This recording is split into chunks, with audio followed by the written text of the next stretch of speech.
Father Greg Buckley Sr. and Aunt Mary Liz Grosseto. Thank you both so much for being here. Greg, let me start with you. So your son was killed, and our condolences to you and our thanks to you for his service. Why do you now support Brezler in this?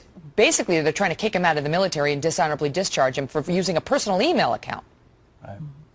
Well, I personally feel that he tried to save my son and his fellow Marines, and that's what my son was all about. He was all about the Marine Corps and brotherhood. They all stick together, and they make sure they watch over each other.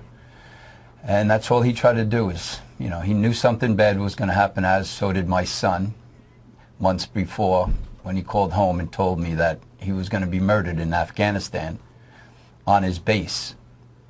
And Brezler came out and he said, Jason, you know, what he came out and said was the truth.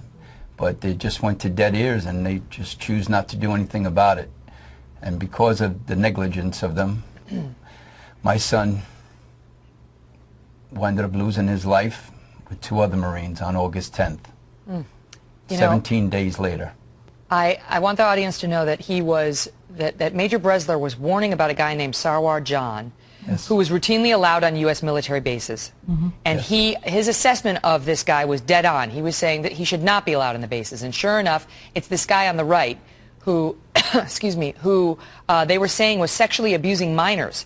And they said, sure enough, one of his alleged victims opened fire, killing the 3 U.S. Marines. So Brezler's warnings were correct.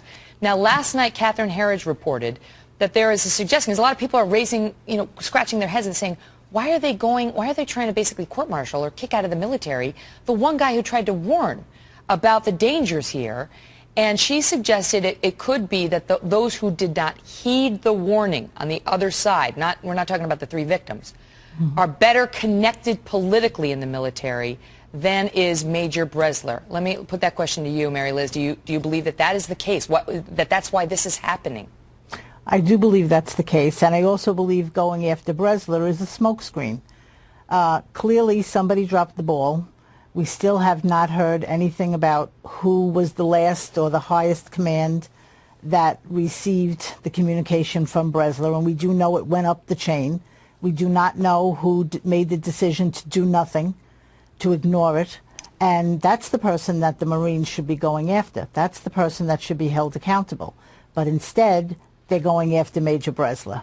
And I think really it's just to detract from the fact that someone higher up, who probably is better connected than Brezler, is the one that dropped the ball and is ultimately responsible for those 3 Marines being dead. And this guy, and Major Brezler, he sent it through his personal Yahoo account, but he notified his superiors of the error almost immediately. There was no bad will. It was just a mistake.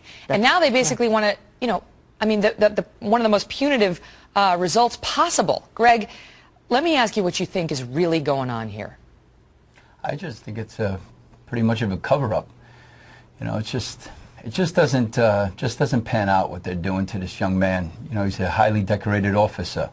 I don't think it's right what they're doing to my family either. It's 17 months, and we still haven't had a report on my son's execution. It wasn't a murder. He was executed. Yeah. 21-year-old boy executed in Afghanistan. We have more questions than answers, and I know that this hearing is partially closed to you. We're going to continue to follow this. Thank you for coming on with your story. And again, thank you for your family's sacrifice.